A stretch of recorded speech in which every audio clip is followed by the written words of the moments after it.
is about patience. And I think one of the most important things about being a fisherman is you have to have patience. And that is what I learned this summer, I feel like, or I realized. And that is why I think I'm not a successful fisherman, because I don't have patience to sit out and cast a rod out into the water so many hundred times to catch a fish. But the definition of patience is the capacity to accept or tolerate delay, trouble, or suffering without getting angry or upset. And this is a quote from one of the articles I was reading to prepare for this. It says, "When Christ calls us by his grace, we must not only remember what we are, but we must also think of what he can make us into." So the patience part goes with, at least I know I can think of people in my life that I felt like I've reached out to. In these first years of college, you make so many new friends. There's people that God put on my heart to just reach out to and be really invested in their life and really try to get them to just know my faith and come to things like this, And it's been, for me, it's like it's super frustrating, and it makes your effort seem pointless, or that there's no point. There's no reason to keep doing this if they're just going to keep saying no. That has been something that I've struggled with. It's been very disappointing. That's the word. Disappointing that you love your friends, you care about them so much, and you just want them to know this part of your life because it's the most important part of your life. So that's something huge with fishing, and also with trying to grow disciples to join God's kingdom, is you have to be patient. It's not going to happen overnight, and that's something I learned that is hard. It's something I'm still growing in, to learn that even little seeds you plant, little piece of encouragement, or little just acts of faith or acts of love towards your friends can make an impact that tomorrow or next year or in 10 years can come back to you, and they can, it might not happen even when we're here or when we are still with our friends, but those little seeds can make a difference. And there's a song that Tyler, the other intern for FCA, played a lot this summer that I thought was cool. The chorus says, The chorus says, "I guess if I knew tomorrow, I guess I wouldn't need faith. I guess if I never fell, I guess I wouldn't need grace. I guess if I knew his plans, I guess he wouldn't be God." And I feel like that is so spot on.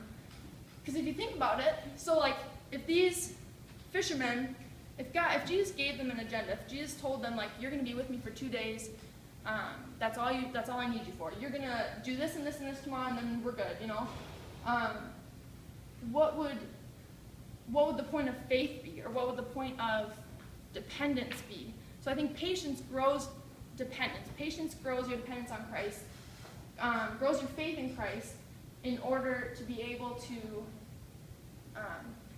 just trust him that this process might take a long time. It might not happen when you want it to happen. I know for me it's frustrating when something doesn't go the way I want it, or I talk to someone for just a long time and it just seems like it's not going anywhere, and I don't see any change in life. But that is where that dependence and the patience comes in, that I think is just so important. And then this last point from the quote, so I'm just going to read it again. "When Christ calls us by his grace, we must not only remember what we are, but we must also think of what he can make us into."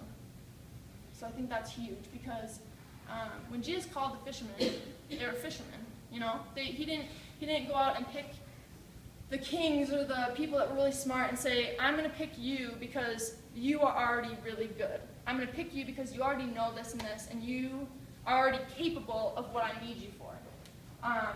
Christ picked these men, and in the verse how it says, "Follow me and I will make you."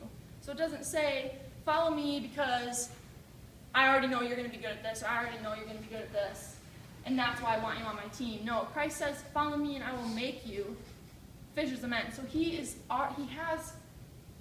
sees it in you, and I feel like that's really cool to know that we are all good at different things. Like we all have gifts. We all have different talents. Like it's whether it's your sport or if you're good with people, or if you have public speaking talents, or if you're a really good listener and a good counselor and a good consoler for people. Like we all have those different things that Christ sees in us, and Christ wants to use those to further His kingdom. He wants to call you, whether you feel capable or not,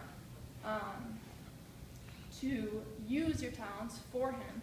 And this Monday, or this Sunday night, the person that we were trying to get to speak tonight was my coach, St. John, and he had just preached that Sunday morning. So he texted me and he said, hey, like, I don't feel like I could be prepared. I just spoke this morning, so I'm sorry. Texting back, totally fine. Texted TJ, I'm like, hey, St. John can't speak this Wednesday, but I'll do it. And I sent it, and I was like, what did you just say? Like, I sent that, and I was like, wait, what? I didn't know where that came from. Like, it kind of just came out. Like, I was like, and then I was like, step back. I feel like, so I didn't feel like I was fully capable for this in the 2 days notice, There's things like that where I was just like, okay, Holy Spirit, just lead what I'm about to say. I don't know what's going on. But I think those are the coolest things, because Christ knows what's in you, and He knows what you're capable of. So He knows. So He's going to put people in your life and situations in your life that are going to be things that you can use to further His kingdom, and that's ultimately what He wants. He ultimately wants just everyone to know that they can have salvation through Christ, what we've known and what we've hopefully received. So,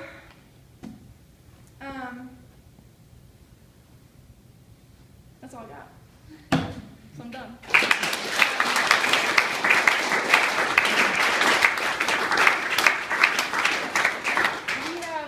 Questions for those of you who haven't been to FCA before, we go into small groups at the end of it, and then we just discuss some of the questions that the speaker will bring. So if you guys all want to just circle with the people around you, we'll ask these questions. You can discuss it with each other, and then we'll talk about it.